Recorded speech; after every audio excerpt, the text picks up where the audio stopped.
Judiciary का exam जितना lucrative होता है, जितना आकर्षक होता है, उतनी ही सारी भ्रांतियां इससे जुड़ी होती हैं। आज के इस वीडियो में हम ऐसे 5 मिथ्स के बारे में बात करेंगे जो आपके लिए डिबंक करना बहुत जरूरी है in order for you to prepare judiciary examinations. Let's get started.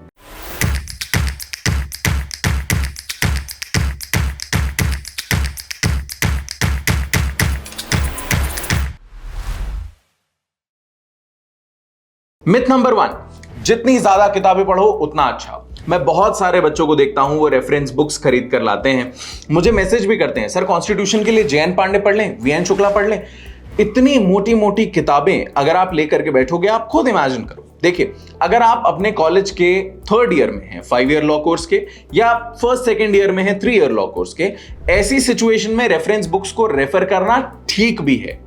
लेकिन अगर आप 1 साल 1.5 साल की तैयारी सोच रहे हैं और अगर आपको यह लगता है कि मैं बड़ी बड़ी रेफरेंस बुक्स पढ़ लूं, तो trust me, it is going to be a very difficult process. आप उसको पढ़ भी लोगे तो वो आपको याद नहीं रहने वाली।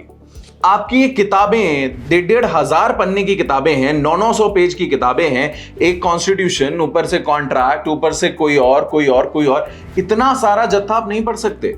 एंड अगर आप पढ़ते भी हो तो वो रिटेन नहीं रहेगा। इस चीज को ध्यान रखो कि when it comes to judicial services examinations, bare act is the key. आपके लिए सबसे जरूरी है बेयर एक्ट। अब वो दुबली पतली सी 30-40 पेज की जो किताब है, वही सबसे जरूरी किताब है आपके लिए। अगर उस पर आपका कमांड अच्छा बन गया है और आपको लगता है कि नहीं मुझे और भी कोई किताब पढ़नी है, तो कोई भी सिंपल लैंग्वेज में लिखी हुई किताब उठा लो। आपको कॉन्सेप्ट समझाना आना चाहिए, आपको केसेस पता होने चाहिए, आपको ल्यूक्रेटिव भाषा नहीं चाहिए, आपको बहुत ही एडवांस्ड लैंग्वेज नहीं चाहिए उसको एक्सप्लेन करने के लिए। All you need to do is convey what the provision says. कोई भी किताब चल जाएगी, ज्यादा books is not the answer. Myth number 2, mugging up the bare act is important. अगर आप बेयर एक्ट का रट्टा मार लो तो आपका काम हो जाएगा, है ना? बिल्कुल नहीं। बेयर एक्ट का रट्टा मारना एक समय पर बहुत एडवाइजेबल हुआ करता था। इनफैक्ट अगर आप 2016 तक के एग्जामिनेशंस देखोगे किसी भी स्टेट के, आप देखोगे बहुत कॉमनली बेयर एक्ट से उठा करके एज इट इज क्वेश्चंस आ रहे हैं, इवन इन मेंस एग्जामिनेशन। तो बच्चे क्या करते थे, उठा करके घोंटना शुरू कर दिया। But gradually when we see after 2016, and आज तो हम लगभग 1 दशक होने आ गया है, 2 साल बचे पर दशक होने आ गया है उस बात को, कि this norm has been discontinued. अब conceptual clarity has become more important. Hypothetical questions आते हैं, application based questions आते हैं, illustration based questions आते हैं, conceptual questions आते हैं। बेयर एक्ट नहीं भी रटते हो और concept पूरा आता है ना, you are good to go. This is your second myth. Myth number 3, case laws बहुत सारे हैं, सारे रट बैठो। बिल्कुल नहीं, केस लॉज इतने सारे हैं आप रट ही नहीं सकते। देखो, अगर आप याद कर लो तो इससे अच्छी कोई बात ही नहीं है, फिर तो आप एक्सपर्ट हो गए उस चीज में। बट आइडिया ये समझो कि जब आप एग्जाम लिखने बैठते हो तो आपको अपनी बात रखनी है। अगर आप सेक्शन से रख पा रहे हो, वेल एंड गुड। सेक्शन कम पढ़ रहे हैं तो उसका एक्सप्लेनेशन, उसके कीवर्ड्स को एक्सप्लेन करके, एसेंशियल एलिमेंट्स बताकर वैसे कर दो। फिर भी नहीं हो रहा है तो आप इलस्ट्रेशंस या केस लॉज दोनों में से कुछ भी चूज कर सकते हो। And case law A versus B होता है, राइट? आपको ए वर्सेस बी याद नहीं रखने की जरूरत है। अगर आपको सिर्फ ए भी याद है या सिर्फ बी भी याद है तो भी काम चल जाएगा, बशर्ते वो ए बी में कहीं पर भी स्टेट ऑफ फलाना, यूनियन ऑफ इंडिया, ये सब ना हो, बिकॉज ये तो फिर जेनरिक चीजें हो जाएंगी। It would not make any sense, right? दूसरी चीज, आपको इसमें साइटेशंस रटने की कोई जरूरत नहीं है। साइटेशन 2 धारी तलवार है।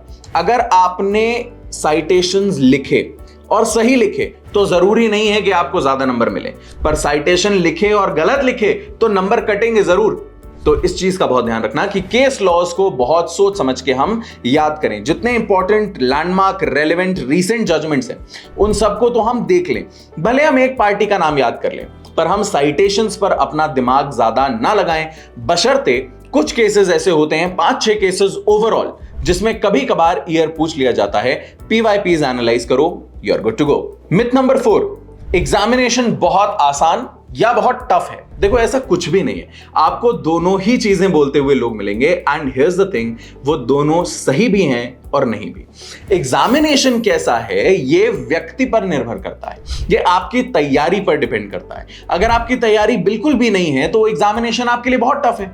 अभी रिसेंटली जब एमपीसीजे का एग्जाम हुआ था, हम लोगों ने सेंटर के बाहर बच्चों से पूछा था, वो वीडियोस हमारे यूट्यूब चैनल पर आपको मिल जाएंगे, जिसमें आपको वो बच्चे, कुछ बच्चे ये बोलते हुए मिलेंगे कि अरे ये तो बहुत ही आसान पेपर आया था, हमने तो बहुत अच्छा किया, और कुछ बच्चे कहेंगे अरे मत पूछो सर, बोलना भी नहीं चाहते। Correct? Same examination, two categories of students and both have very different outlook. तो एग्जाम कैसा है ये सिर्फ और सिर्फ आपकी तैयारी पे डिपेंड करता है। पर मैं ये जरूर कह सकता हूं कि as far as competitive examinations are concerned, judiciary का पेपर सबसे आसान पेपर्स में से होता है, क्योंकि कंपटीशन कम हो जाता है। हां, मानता हूं सीट्स कम है, पर प्रोपोर्शनली कंपटीशन काफी कम हो जाता है। सिर्फ लॉ का बच्चा देगा, उसमें भी लैंग्वेज उसको आनी चाहिए वो वाली, और उसमें भी ज्यादातर उसी स्टेट का बच्चा प्रेफर करता है। तो your competition is narrowed down to a large extent. Considering that ये एग्जामिनेशन इजी हो जाता है, बट ये रिक्वायर करता है कि आपकी मेहनत अपने चरम पर हो। And myth number 5 is that you should prepare one state at a time. देखो ये बात भी ठीक थी कि आप एक बार में 1 या 2 या ज्यादा से ज्यादा 3 स्टेट्स की प्रिपरेशन कर सकते हो, पर इस चीज को ध्यान रखो कि जैसे जैसे ईयर्स बीत रहे हैं, जैसे जैसे एग्जामिनेशंस हो रहे हैं, subjects, difficulty level, type of questions at par आ रहा है बाकी सारे स्टेट्स का भी। आप देखोगे एमपी में दिल्ली लेवल के क्वेश्चंस आपको देखने को मिलेंगे, UP, MP and Haryana are coming on a similar pattern. इसका रीजन क्या है? रीजन हम इसको फ्यूचर से भी रिलेट कर सकते हैं कि हो सकता है एक स्टैंडर्ड ये बनाने की कोशिश कर रहे हो पैन इंडिया, या फिर इसका रीजन ये भी हो सकता है कि एक स्टैंडर्ड ऑफ जजेस आज हमें अच्छा करने की आवश्यकता है। इन ईदर केस आप आज की तारीख में एक स्टेट की तैयारी नहीं करते, आप आज की तारीख में जुडिशरी की तैयारी करते हो, और जब आप जुडिशरी की तैयारी करते हो तो उससे संबंधित लगभग हर स्टेट की तैयारी आपकी हो ही रही है। Now it is up to you to choose कि आप कौन से स्टेट में जाना चाहते हो, कंसिडरिंग कि भाई एग्जामिनेशन क्लैश ना करे, आप वहां वाकई जाना चाहते हो, उसके लोकल लॉज पढ़ना चाहते हो और आपको लैंग्वेज आती है। बट अदर देन दैट आप किसी भी स्टेट की तैयारी करो तो बाकी स्टेट के प्रीवियस ईयर पेपर्स भी सॉल्व करते हुए चलो। That's my guru mantra to you. And that's it for today. I believe ये 5 मिथ आपने अगर क्लियर कर ली तो आपका ये सफर बहुत आसान बन जाएगा।